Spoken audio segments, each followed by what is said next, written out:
Les dernières rumeurs mercato ne sont pas très bonnes pour le Paris Saint-Germain, on va voir tout ça dans cette vidéo. Salut à tous les gars, c'est Azial. Aujourd'hui, on se retrouve pour une nouvelle vidéo. Très heureux de vous retrouver dans cette vidéo, mais moins heureux de vous parler un petit peu des dernières actus. Aujourd'hui, dans cette vidéo, on va se concentrer sur Bruno Guimaraes et Leny Yoro. Leny Yoro, on va faire un petit point vite fait en fin de vidéo, parce qu'en vrai, je vous invite à regarder la vidéo qui est sortie hier, où on parle vraiment de Kvara et de Leny Yoro, et on parle vraiment longuement, enfin un peu plus longuement que je pense je vais le faire dans cette vidéo pour Leny Yoro où j'explique tout, mais il y a 2-3 petits trucs qui sont ressortis aujourd'hui, notamment un nouveau club qui est intéressé par Leny Yoro, un nouveau gros club qui joue en Angleterre, donc enfin un club d'Angleterre quoi.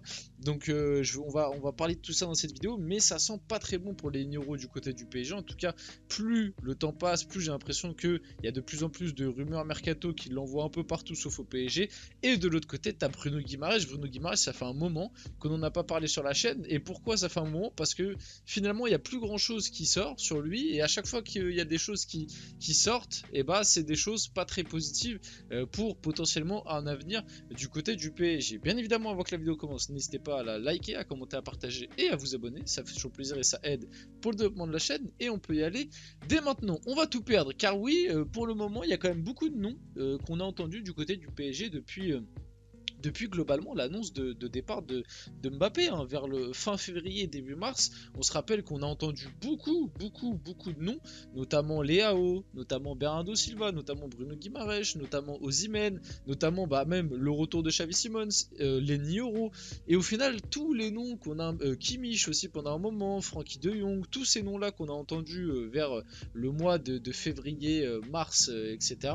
Et petit à petit c'est des noms qu'on n'entend plus, ou à chaque fois qu'on les entend, finalement c'est pour dire que peut-être le PSG n'était plus forcément dans la course. Comme là, le PSG n'est plus dans la course pour Bruno Guimaraes, le club de la capitale n'a pas prévu de lever la clause libératoire du Brésilien, ni de négocier avec Newcastle. Les dernières informations sont pas du tout bonnes autour de Bruno Guimaraes. Apparemment déjà il y aurait discorde au sein du club.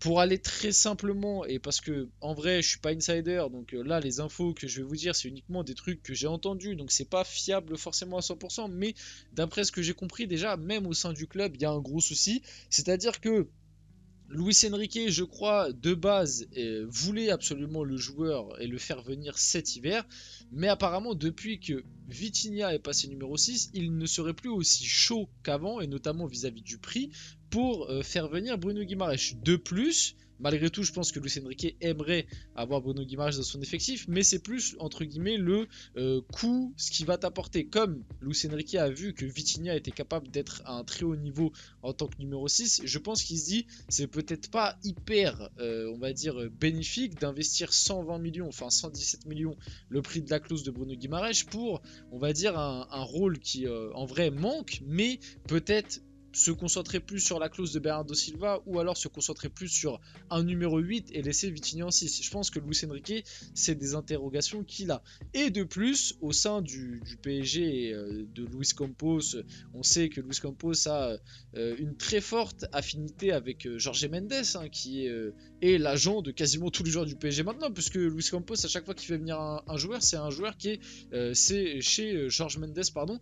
Et apparemment, entre Luis Campos et Jorge Mendes, on se dit que ce serait bien de ne pas ramener trop de milieux de terrain, parce qu'il ne faudrait pas faire de la concurrence à Zaïre Emery et Vitinha, qui sont tous les deux représentés par Jorge Mendes, et du coup c'est pas rentable pour lui si jamais deux joueurs qu'il a qui sont ces joueurs qui sont dans son agence deviennent des remplaçants, parce que tu ramènes des concurrents.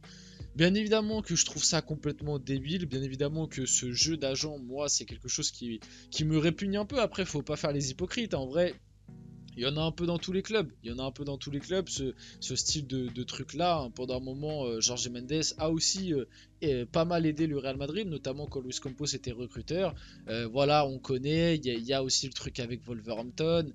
Pendant un moment, Pini Zahavi, il faisait aussi beaucoup de transferts dans les gros clubs comme le Barça, etc. Donc, ça a toujours existé, mais c'est vrai que moi, c'est quelque chose qui me saoule. Et je trouve que c'est quand même fou de se dire que ça se trouve c'est un agent qui va décider de l'avenir du mercato du PSG au milieu de terrain, quoi. Alors que bon, on les a vus les matchs, on le sait très bien. Et je pense que Luis Enrique aussi, il en est conscient que au milieu de terrain, il nous faut des recrues. Pour moi, c'est la priorité. Plus que l'attaque. Pour moi, l'attaque, c'est le dernier chantier qu'il faut attaquer. Le gardien et l'attaque, c'est pour ça que moi, comme je vous l'ai expliqué, j'ai toujours pas compris hein, le recrutement de Safonov pour 20 millions. Mais bon, maintenant que c'est fait, j'ai envie de vous dire. J'espère que les 20 millions investis sur Safonov, on va pas les regretter pendant un moment dans le mercato où on va entendre des rumeurs comme quoi ah le PSG il leur manque un tout petit peu d'argent, le FPF ne va pas pouvoir laisser le PSG aller sur je sais pas moi un Kimmich ou un Bruno Guimaraes si d'ici là on revient dans la course ou quoi. J'espère que on va pas entendre ce genre de rumeurs mercato parce que sinon le recrutement de Safonov, je peux vous dire que je vais bien avoir les boules parce que 20 millions pour un gardien en Russie qu'on n'a jamais entendu parler qu'à 25 ans, je trouve ça quand même sacré, surtout que pour moi le chantier des gardiens était vraiment pas une priorité, je trouve ça quand même assez bizarre. Bref, du coup le cas Bruno Guimaraes c'est extrêmement dommage. Pour moi c'était, comme je vous l'ai dit, les chantiers principaux, enfin le chantier principal pour moi c'est le milieu de terrain et après la défense. Le gardien et l'attaque, en vrai, il n'y a pas grand chose à faire, voire même quasi pas, juste devant prendre un petit Gvara, mais c'est même pas une priorité pour moi.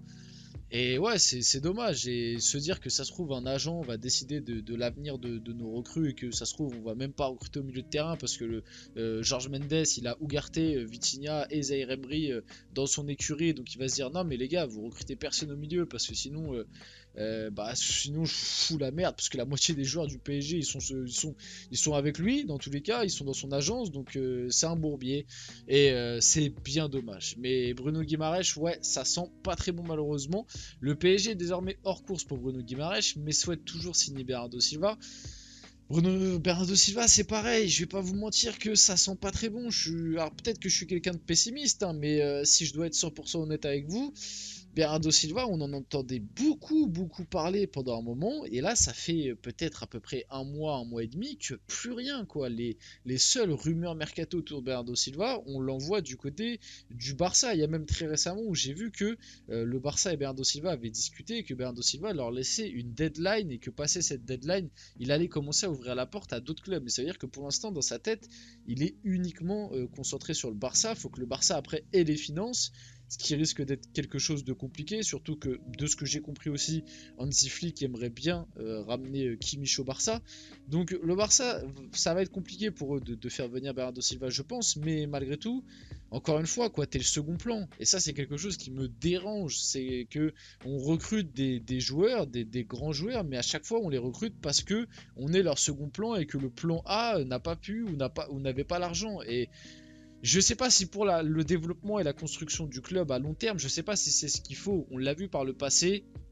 On a recruté des Neymar, on a recruté des Messi, on a eu des très grands joueurs qui sont quand même passés par le PSG, Sergio Ramos, Mbappé. Bref, on en a eu plein et on l'a vu quand même que très souvent les joueurs qui venaient, on va dire, qui venaient, le mot est fort, mais entre guillemets à contre-cœur, ou en tout cas qui rejoignaient le PSG, peut-être pas toujours pour les meilleures raisons, ben on l'a vu que très souvent ça n'a pas fonctionné, ou en tout cas pas fonctionné à long terme. Donc franchement Bernardo Silva, je vous dis la vérité, ça sent pas très bon non plus. D'ailleurs, Manchester City est en pole position pour signer Bruno Guimaraes. Le fair play financier oblige Newcastle à vendre et équilibrer ses comptes après avoir raté l'Europe. Donc ça se trouve, Manchester City va vendre Bernardo Silva, peut-être au PSG, mais j'ai du mal à y croire comme je vous l'ai dit. Après moi j'espère, hein. De toute façon les deux je les avais mis dans mon mercato idéal. Donc moi que les deux arrivent, moi je serais très content. Mais ouais, City va vendre Bernardo Silva, va récupérer Guimaraes. Franchement, la gestion de City, c'est vraiment très fort. Et Bruno Guimaraes à Manchester City, je pense que ça peut donner quelque chose de très solide. Hein. Dans le fameux milieu un peu à 4 là, de Guardiola avec Rodri, Guimaraes et un peu plus haut De Bruyne et Foden par exemple. waouh, je peux te dire qu'au milieu de terrain, tu vois pas trop la balle, hein. Entre ces quatre là, ça va être très très très solide. On passe à Lenny vite fait pour finir la vidéo, comme je vous l'ai dit, très rapide. Liverpool est intéressé par la signature de Lenny, le PSG, le Real Madrid et le Manchester United sont également sur le dossier. Mais le truc qui m'inquiète, et ce que je vous avais déjà dit hier, même si le Real est pessimiste quant à la venue de Lenny et ne veut pas dépenser 50-60 millions d'euros sur lui, le Real Madrid est prêt à investir quand même 40 millions. Je crois que normalement le Real va envoyer une offre de 40 millions pour les euros très prochainement. Et le truc qui m'inquiète, c'est que pour le moment, d'après ce qui sort, pendant un moment, on entendait que les Nioro étaient bien chauds pour aller au PSG, mais ces derniers temps, ce qui sort, c'est que les Nioro attend le Real Madrid et que si jamais le Real Madrid ne vient pas, il choisira le PSG. Et un petit peu comme je vous l'ai dit juste avant pour Bernardo Silva, ça me saoule qu'on soit le plan B d'un joueur de 18 ans français qui évolue en plus en Ligue 1. Et je sais, franchement, je vous dis la vérité, je sais pas si j'ai envie de le prendre du coup, si c'est réellement ça. Si le gars il attend le Real Madrid et qu'au final le Real Madrid ne vient pas et qu'il se dit bon bah comme ils sont pas venus, je vais aller au PSG, et puis comme ça dans 2-3 ans, je vais faire comme Mbappé, je vais faire tout un cirque pour partir et aller au Real. Et bah non, bah moi ça va me saouler parce que encore une fois, tu peux pas t'attacher à ce style de joueur. Les mecs ils viennent par dépit, ils viennent parce qu'ils ont pas le choix et pour rebondir après dans un autre club et ça me saoule. Bref, on finit la vidéo là-dessus. J'espère que cette vidéo vous a plu. Si c'est le cas, n'hésitez pas à la liker, à commenter, à partager et à vous abonner les gars. C'était Asial. On se retrouve très rapidement pour une prochaine vidéo.